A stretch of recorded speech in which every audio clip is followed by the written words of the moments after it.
কি খবর সবার, চলে আসলাম আবারও টেকনিক ইজি এডুকেশনের পক্ষ থেকে। আমি সেই পুরাতন ব্যক্তি সাকিব এবং নবম দশম শ্রেণীর বাংলা প্রথম পত্রের যে সাহিত্য বিভাগের যে আলোচনা, সেই আলোচনা নিয়ে। যাই হোক, খুব বেশি কথা বাড়াবো না, ইন্ট্রো দেওয়া হয়ে গেছে।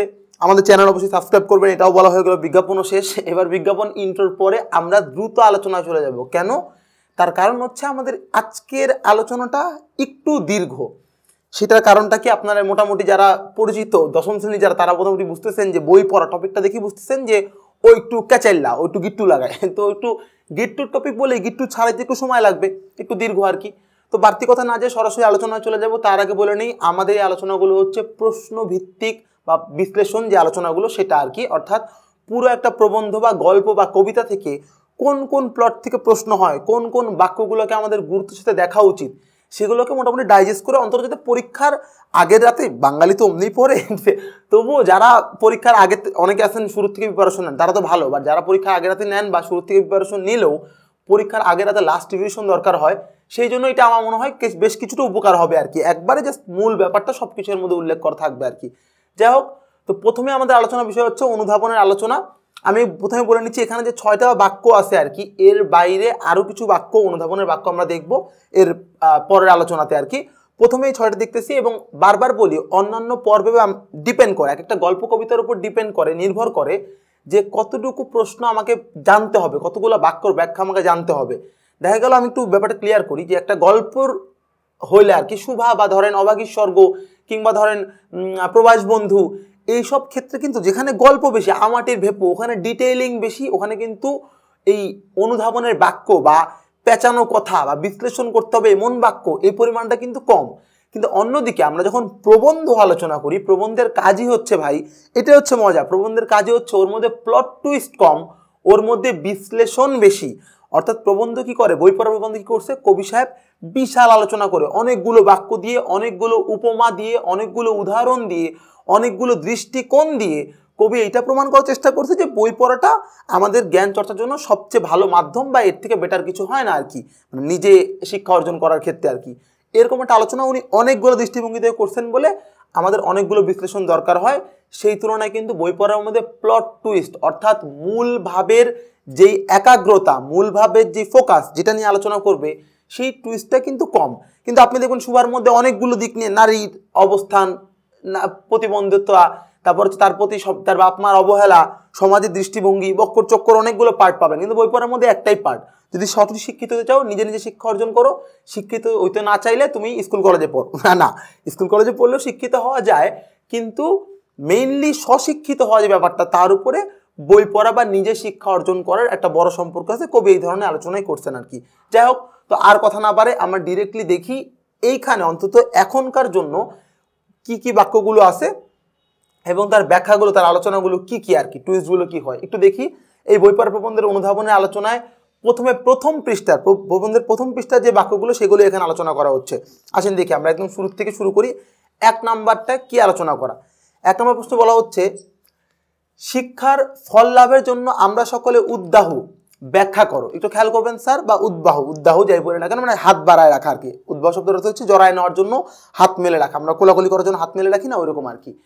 তো দেখেন কি বললো, শিক্ষার ফল লাভের জন্য আমরা সকলে উদ্বাহু। এই কথার মানে কি, যে কবি বলতেছে যে আমরা এখন বাঙালি জাতি, এই বাক্যের উল্লেখ করার পেছনে কবির মূল কারণ হচ্ছে, আমরা এখন বাঙালি জাতির মূল উদ্দেশ্য হচ্ছে শিক্ষার বিনিময়ে আমরা একটা ফল পাবো, একটা বেনিফিট পাবো, একটা লাভ পাবো, এবং সেই লাভের জন্যই আমরা সকলে উদ্দাহু। অর্থাৎ এখন আমরা কেউ জ্ঞান চর্চার চিন্তা করে শিক্ষা অর্জন করি না, শেখার জন্য শিক্ষা অর্জন করি না। তো এখন আমরা কেউ জ্ঞান চর্চার জন্য শিক্ষা অর্জন করি না, শেখার জন্য শিক্ষা অর্জন করি না, বরং শিক্ষা অর্জনের মূল উদ্দেশ্য কি, চাকরি পাওয়া বা তার বিনিময়ে কিছু একটা বেনিফিশিয়াল পাওয়া, নিজেকে এস্টাবলিশমেন্ট করা, বা নিজের এই যে পৃথিবীতে বেঁচে থাকার যে পদ্ধতিটা, সেটাকে সহজ এবং সুন্দর করা। এইটা হয়ে গেছে এখন শিক্ষার উদ্দেশ্য। অর্থাৎ আমি কতটুকু কামাই করলাম, তার জন্য আমরা শিক্ষার জন্য হাত বাড়ায় বসে আছি আর কি, শিক্ষার ফল লাভের জন্য।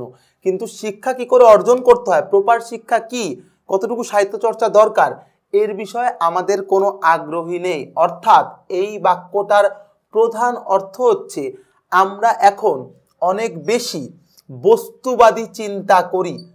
বস্তুবাদী, মানুষের মধ্যে যে শিক্ষা নিয়ে একটা বস্তুবাদী চিন্তা আছে। আপনি দেখবেন, খেয়াল করবেন, ধরেন আমি যেই বিশ্ববিদ্যালয়, ঠিক আছে, যে বিষয় থেকে আমি পাশ করছি, সেই বিষয় থেকে আমি যখন পড়ি, আমি একটা মোটামুটি একটা মাত্রার বিশ্ববিদ্যালয় ছিলাম, কিন্তু যেই বিষয়ে আমি পড়ি আর কি, সেই বিষয়ের কথা যখন আমি বাইরে বলতাম যে আমি অমুক বিষয়ে পড়াশোনা করি, এই যে বাংলায় পড়াশোনা করি আর কি, এইবার এই কথাটা যখন তখন ম্যাক্সিমাম লোকজন এটা মানে বাংলায় পড়ে হয়তো শেষ, হয়তো মানে নাথিং।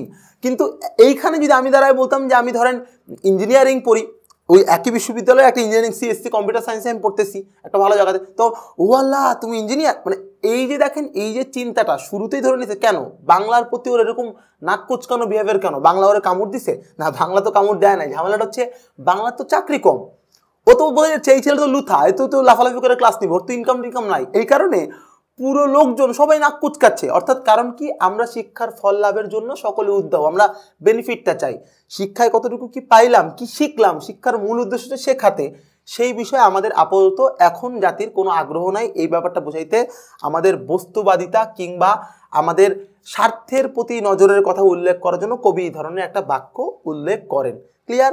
এটা ব্যাখ্যা লেখাটা আমার আশা করি আপনাদের জন্য সহজ হবে, এতটুকু কথায় গুছায় লিখতে পারলেই হবে আর কি।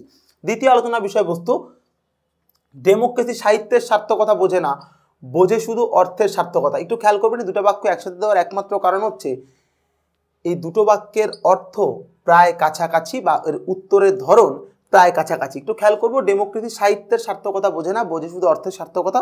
শুনেই বুঝতেছি যে ফল লাভের জন্য, ফল মানে অর্থ, বুঝাইলাম একই কথা। তফাৎটা কথা, ডেমোক্রেসি কি? ডেমোক্রেসি শব্দের অর্থ হচ্ছে গণতন্ত্র। গণতন্ত্র মানে হচ্ছে জনগণের যে নিয়ম, এই যে রাজতন্ত্র, রাষ্ট্র পরিচালনার যে নিয়মটা, যে ম্যাক্সিমাম জনগণের ভোটের উপরে একটা সিস্টেম চলবে, জনগণের চাহিদার উপর পৃথিবী চলবে আর কি। কবি বুঝাচ্ছে এখানে ডেমোক্রেসি জনগণের চাহিদা, সাধারণ জনগণ, গড় জনগণ গণভোট দিয়ে যেটা নির্ধারণ করে, সেই যে জনগণ, সাধারণ জনগণ, তারা সাহিত্যের সার্থকতা বোঝে না। সাহিত্যের মাধ্যমে যে নিজের জ্ঞান অর্জন হয়, নিজের মানসিকতার বিকাশ ঘটে, এইটার সার্থকতা, এইটার গুরুত্ব বোঝে না, বোঝে শুধু অর্থের সার্থকতা। অর্থাৎ আমি কত টাকা কামাই করলাম, এই জিনিসটা ইম্পর্টেন্ট বেশি। যার কারণে আপনি যত বেশি না বাংলায় গুরুত্ব দেন, তার থেকে বেশি আপনি ফিজিক্সে গুরুত্ব দেন। তার কারণ এই না যে ভাই ফিজিক্স পড়লে আমি অনেক বেশি জ্ঞান, যে বাংলা পড়লে আমি মূর্খ হয়ে যাবো, তা কিন্তু না। আপনি করেন এখন ফিজিক্স পড়লে আমার ক্যারিয়ারটা একটু শক্ত হবে, বাংলা পড়লে ঘন্টার মাথা হবে, তাই তো?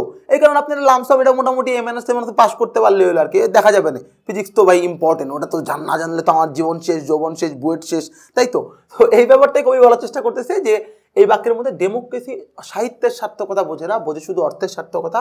অর্থাৎ গণতন্ত্র বা সাধারণ জনগণ বা গড়পড়তা জনগণের মনোভাব, তাদের যে চাহিদা, তারা কেউই জ্ঞান অর্জনের সার্থকতাকে মূল্যায়ন করেন না, বরং কিসের সার্থকতা মূল্যায়ন করেন? অর্থের সার্থকতাকে। অর্থাৎ আমি ছোট্ট করে এখানে লিখেছি, জ্ঞান অর্জনের থেকে অর্থের অধিক মূল্যায়ন, এইটা হচ্ছে মূল কথা। তারপর জিনিসটাকে আপনারা ছোট্ট একটা অনুধাবনে একটা উদাহরণ দিয়ে উল্লেখ করবেন যে বর্তমান আমাদের অবস্থানটা কি, ডেমোক্রেসি বা গণতন্ত্র, সাধারণ জনগণ সাহিত্যের সার্থকতা বোঝে না, বোঝে শুধু অর্থের সার্থকতা। মানে আমি জাস্ট একটা ছোট্ট কথা বলতেছি আর কি। ধরেন ইঞ্জিনিয়ারিংয়ের জন্য বাংলাদেশে বুয়েট সেরা, ধরেন, মানে আমরা বলি জানি আর কি। ধরেন মেডিকেলের জন্য ঢাকা মেডিকেল সেরা, ধরেন কথার কথা বলতেছি আর কি। আমি যদি বলি বাংলা ডিপার্টমেন্টের জন্য বাংলাদেশের সেরা কোনটা, কোন বিশ্ববিদ্যালয়? ফিলোসফির জন্য, হিস্ট্রির জন্য, অর্থনীতির জন্য, মিডিয়া ম্যানেজমেন্টের জন্য, আপনি দেখবেন এর কোনো সদুত্তর আপনার মাথায় নাই, কারণ উনি আপনি চিন্তা করেন না কি সেরা হইলে না হলে তো কি যায় আসে। ঢাকা ভার্সিটি বাংলা ডিপার্টমেন্টের জন্য সেরা কিনা তা নিয়ে কিন্তু আপনার কোনো দুশ্চিন্তা নাই আর কি। তার কারণ ও তো নিচু, ওর মধ্যে তো অর্থের সার্থকতা কম, ওর মধ্যে জ্ঞান অর্জনের সার্থকতা বেশি, ও নিয়ে আপনার চিন্তা নাই আর কি। আপনার বুয়েট নিয়ে খুব চিন্তা, ও সেরা, ও আদৌ সেরা মতো ইঞ্জিনিয়ারিং পড়াই কিনা আপনি কিন্তু জানেন না, কিন্তু আপনারা সেরা বলতেছেন কারণ বুয়েট থেকে পাশ করলে আর কিছু না হোক আর না হোক, অর্থের অধিক মূল্যায়নটা হয়তোবা আপনি পাবেন। তো এই কারণেই আপনি কিন্তু তারা সেরা মনে করতেছেন। কবি এটাই বললো, গড়পড়া জনগণের চিন্তা হচ্ছে এখানে। যাই হোক, আর কথা না বাড়ে 3 নাম্বার আলোচনার মধ্যে দেখতেছি ব্যাধি সংক্রামক স্বাস্থ্য নয় ব্যাখ্যা করো। এই প্রবন্ধের সব থেকে বিখ্যাত 2টা ডায়লগের মধ্যে একটা হচ্ছে ব্যাধি সংক্রামক স্বাস্থ্য নয়। এই কথাটার মানে কি? কবি আলোচনাটা বলতেছে এইটার সাথে কানেক্ট করে একটু খেয়াল করবেন। আমরা যখন প্রবন্ধটা পড়বো প্রথম পৃষ্ঠাতে দেখবো এই বাক্যের আলোচনার পরে কবি এই বাক্যটা আলোচনা করতেছে। কি বলতেছে? যে এই ডেমোক্রেসির এই শিক্ষাটা আমরা পাইছি ব্রিটিশদের কাছ থেকে। ব্যাপারটা খেয়াল করবেন, পয়েন্ট টু বি নোটেড। একটু এখানে একটু মনে করাই দিই, বারবার বলছে অনেকে, আমি দেখি অনেকে কমেন্ট করেন, ভাই আপনি অনেক বেশি কথা বলেন, টেনায় ফেলেন, লেখা দিলেই তুলে, এত কথা কর কি দরকার? দরকার হচ্ছে এখানে স্যার আমি এখানে লিখে তো আপনি গাইডও পাবেন, হাজারটা প্রশ্ন সব জায়গাতে পাবেন আর কি। আমার এখানে দাঁড়ানোর বা বলার মূল মন্তব্য হচ্ছে যেই জিনিসগুলো আমরা বুঝি না উত্তর করার ক্ষেত্রে বা আমার জানা একটু কমতি, সেগুলো যার কাছে মনে হয় বেশি কথা সে দেখবেন না, সে অফ করে দেবেন আর কি। যার কাছে মনে হবে স্যার উপযুক্ত কথা সে দেখবেন বসে বসে। এটা আগে আমি দিয়ে দিলাম, কষাস দিয়ে দিলাম। এবার আসেন ব্যাধি সংক্রামক স্বাস্থ্য নয়। কবি আগে দেখি অনুধাবনের প্রশ্ন উত্তর করতে হলে বারবার মাথায় রাখবেন একটা বাক্য যেই আমি আগের ক্লাসে বলতেছিলাম যে যেই কারণে প্রবন্ধে উল্লেখ করা হয়েছে সেই কারণটাও কিন্তু আমাদের প্রশ্নের উত্তরে আলোচনায় আনতে হবে। অর্থাৎ কবি কেন কোন রিজনে এমন একটা বাক্য তার প্রবন্ধের মধ্যে বললেন ওইটাও উল্লেখ করতে হবে। ব্যাধি সংক্রামক স্বাস্থ্য নয় এটা কি হিসাবে বললেন, এই ডেমোক্রেসির সাথে কানেক্ট করে বললেন যে ব্রিটিশদের কাছ থেকে আমরা ডেমোক্রেসি শিখছি, কিন্তু ডেমোক্রেসির ভালো দিকগুলো না নিয়ে এই যে অর্থের প্রতি যে তাদের যে চাহিদা এইটারই আমরা ফোকাস করছি, বা ব্রিটিশদের ভালো দিকগুলো না নিয়ে এই যে অর্থের প্রতি চাহিদায় মন্দ দিকটা আমরা ফোকাস করি। তার কারণ কি স্যার, ব্যাধি সংক্রামক স্বাস্থ্য নয়, অর্থাৎ মন্দ জিনিসটাই ছড়ায়, ভালোটা সহজে খুব একটা ছড়ায় না। একটা কুষ্ঠরোগীর সাথে আমি ঘেঁচাঘেঁচি করলে আমারও কুষ্ঠ হওয়ার সম্ভাবনা আছে, কিন্তু একজন মোটা বা সিক্স প্যাক ওলাটা ছেলের সাথে আমি সারাদিন ঘষলে আমার সিক্স প্যাক হওয়ার কিন্তু কোনো রকম সন্দেহ নাই বা সম্ভাবনা নাই আর কি। কবি এই কথাটাই বোঝাচ্ছে যে মন্দটা যেটা সমাজে নিষিদ্ধ, নিষিদ্ধের প্রতি মানুষের সবসময় একটা তীব্র আগ্রহ কাজ করে আর কি। তো ধরেন আমি এই ক্লাস নিয়ে বেরোয় হচ্ছে রাস্তার মোড়ে দাঁড়ায় 2 গ্লাস দুধ খাচ্ছি বা 2 গ্লাস আখের রস খাচ্ছি, তো ডাজেন্ট ম্যাটার, সাকিব স্যার খাচ্ছে আখের রস, ওনার টাকা উনি খাচ্ছে, কি করা যাবে আর কি। এইবার ধরেন যেই মুহূর্তে আমি ধরেন কথার কথা বলতেছি আর কি, আমি ধরেন সিগারেট খাচ্ছি, কথার কথা, মানে আমি আদৌ খাই কিনা সেটা ইম্পর্টেন্ট না, ইম্পর্টেন্ট হচ্ছে সিগারেট ধরেন কথার কথা খাচ্ছি আর কি। দেখবেন আমার হয়তো বা স্টুডেন্ট মহল যারা হয়তো আমার চেন, আল্লাহ সাকিব ভাই সিগারেট, মানে কথা হচ্ছে এইভাবে ফোকাস করার মতো কিছুই না, কিন্তু ব্যাধি সংক্রামক। সাকিব স্যার হাতে সিগারেট দেখলে সেটাকে যতটা ফোকাসটা আপনার মনে হবে, আমার হাতে আখের রসের গ্লাস দেখলে আপনার কাছে অতটা ইম্পর্টেন্ট মনে হবে না আর কি। অর্থাৎ কবির কথাই সত্যি যে মন্দটাই ছড়ায়। আমরা এই যে অর্থের প্রতি লালসাটা এটাই ব্রিটিশদের কাছ থেকে কপি করছি, কিন্তু ওরা যে জ্ঞানকেও মূল্যায়ন করে, ওরা যে দর্শনকেও মূল্যায়ন করে, এই চর্চা কিন্তু আমাদের মধ্যে আসে নাই। কবি এইটা উল্লেখ করার জন্য এই বাক্যটা বলেন আর কি। যাই হোক, কথার আবার 4 নম্বর বাক্য কবি কি বলতেছে, যে কথা জজে শোনে না তার যে কোনো মূল্য নেই, এইটি হচ্ছে পেশাদারের মহাভ্রান্তি, ব্যাখ্যা করো। কি বললো ভাই, এই বাক্যটা একটু ইম্পর্টেন্ট। কি বললো, যে কথা জজে শোনে না তার যে কোনো মূল্য নেই, এইটাই হচ্ছে পেশাদারের মহাভ্রান্তি। স্যার জজের কথা কেন আসলো বুঝলাম না, জজ কেন, জজ তো উকিল হাইকোর্টে করে। এবার একটু শোনেন, ওই তৎকালীন সময় কবি যখন লিখছেন তখন বাংলার সব থেকে ভালো ক্যারিয়ার হচ্ছে ওকালতি। খেয়াল করবেন ব্যাপারটা, কবি এখানে ল রিপোর্ট নিয়ে আলোচনা করছেন। যাই হোক, এই বাক্যে কবি বলতেছে ম্যাক্সিমাম লোকজন যেই টাকা দিয়ে একটা ওকালতির বই কিনে পড়ে, সেই টাকা দিয়ে পাবলিক একটা কবিতার বই কিনে পড়তে রাজি না, বা একটা গল্পের বই কিনে পড়তে রাজি না। আমি কথাটাকে এই যুগে নিয়ে আসি, ওকালতির বইকে সরাই দিই, দিয়ে এই জায়গায় আমি আরেকটা বই লাগাই, আপনারা সবাই চিনবেন, হ্যাঁ ভাইয়া এই বইগুলোর নাম তো শুনি, বিসিএস এর বই। এবার কি পরিচিত লাগতেছে? এইবার খেয়াল করেন, বাঙালি একটা যুবক ছেলে যত টাকা দিয়ে এক বান্ডিল করে বিসিএস এর বই কিনে, এবং সে আদৌ পয়রাগুলো শেষ করতে পারে না, সে নিজেও জানে না, ওইটা পরে সে আদৌ চাকরি পাবে কি না কনফার্মলি সবাই তো আর পায় না, তাও সে জানে না আর কি। তাও সে যত টাকা দিয়ে এরকম বান্ডেলে বান্ডেলে বিসিএস এর বই কিনে, তার 1% টাকা দিয়ে, 1%, খেয়াল করবেন আমি 10% বলি নাই, 1% টাকা দিয়ে একটা জাস্ট মনের আনন্দ জোগানোর মতো একটা বই কিন্তু সে কেনে না।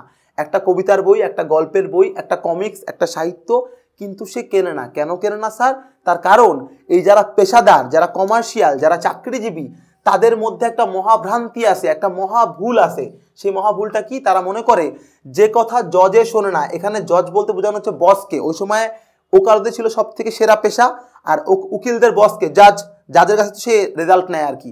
তো এক কথা, যে কথা অফিসের বস শোনে না তার যে কোনো মূল্য নেই, এইটাই হচ্ছে পেশাদারের মহাভ্রান্তি। অর্থাৎ খেয়াল করেন স্যার, আমি একজন কম্পিউটার ইঞ্জিনিয়ার, আমার যেই বস, আমি যে অফিস চাকরি করি ধরেন, সেই বস সে কম্পিউটার সায়েন্স বোঝে, সে রবীন্দ্রনাথের কবিতা বোঝে না। তার মানে এইটা বোঝায় না যে সে রবীন্দ্রনাথের কবিতা বোঝে না বলে, বা রবীন্দ্রনাথের কবিতা পড়াশোনা করলে আমি 10টা টাকা পাই না বলে রবীন্দ্রনাথের কবিতা পড়া ফালতু বা এটা সময় নষ্ট, এই ধারণাটা সত্যি না। এটাই হচ্ছে পেশাদার বা যারা চাকরিজীবী ওদের সবচেয়ে মহাভ্রান্তি। অর্থাৎ একটা জ্ঞান শুধুমাত্র অর্থের মূল্যে বা চাকরির মূল্যেই বিচার হবে, এই চিন্তাটাই হচ্ছে মানুষের সবচেয়ে ভুল চিন্তা। এই বাক্যটা কবি এখানে উল্লেখ করছেন। আবারও খেয়াল করেন, একটা শিক্ষা বা একটা জ্ঞান, আমি আবারও বাক্যটা রিপিট করতেছি, একটা শিক্ষা বা একটা জ্ঞান যে শুধুমাত্র অর্থের মূল্যের দ্বারাই মূল্যায়িত হবে, সে অর্থনৈতিকভাবে তার টাকা দেওয়া না হলে সেটা যে একটু নিচু জাত, সেটা যে তুচ্ছ জিনিস বা তার যে কোনো মূল্য নাই, এই চিন্তাটাই হচ্ছে যারা চাকরিজীবী বা যারা টাকার পেছনে ছুটে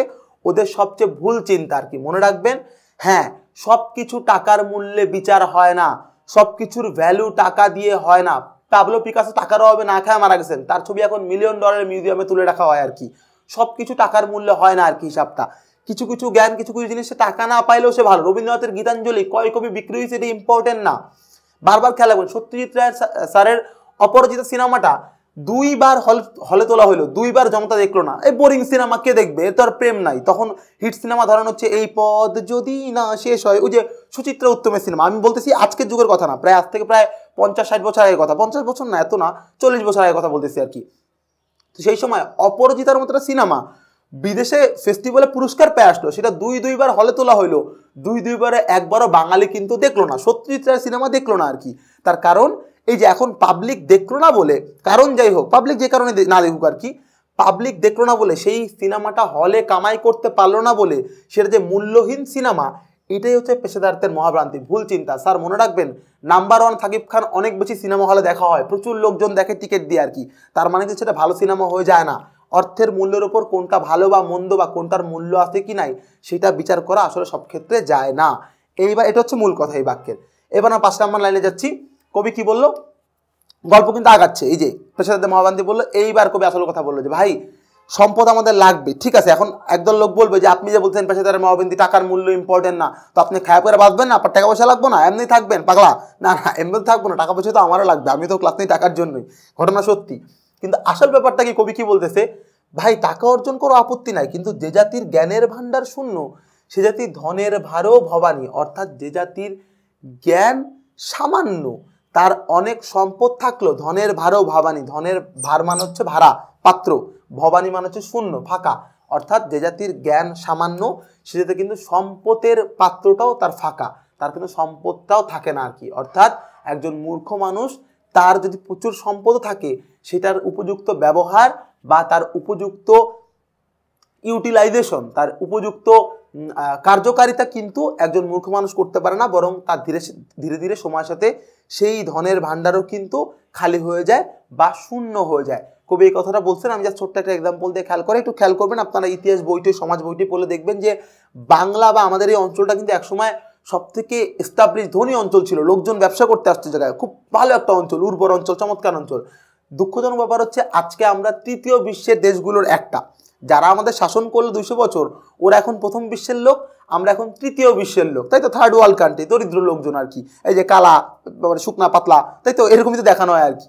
তো কবি দেখেন এই কথাটা এখানে বলতেছে আর কি, যে ভাই আমাদের এত সম্পদ ছিল, লোকজন ব্যবসা করতে আসছে আমাদের এখানে বাধ্য হয়ে, কিন্তু আমরা এখন তৃতীয় বিশ্ব, আমরা গরিব ফাঁকা। তার কারণ হচ্ছে আমাদের জ্ঞানের ভান্ডার শূন্য ছিল, আমরা পারি নাই কি করে আমরা আমাদের সম্পদটা মেনটেন করব, তাই কিন্তু আমরা ফাঁকা হয়ে গেছি। বরং জ্ঞানের ভান্ডার বেশি যাদের, ওই বাইরের লোকরা এসে কিন্তু আমাদের গেলে নিয়ে গেছে আর কি। যাই হোক, আর বাড়তি কথা বলবো না, শেষ লাইনটা বলে দিচ্ছি। 6 নম্বর লাইনে যে আমরা এখানে প্রথম পৃষ্ঠা আলোচনা শুধুমাত্র, সেখানে দেখতে পাচ্ছি জ্ঞানের সৃষ্টি মন সাপেক্ষ।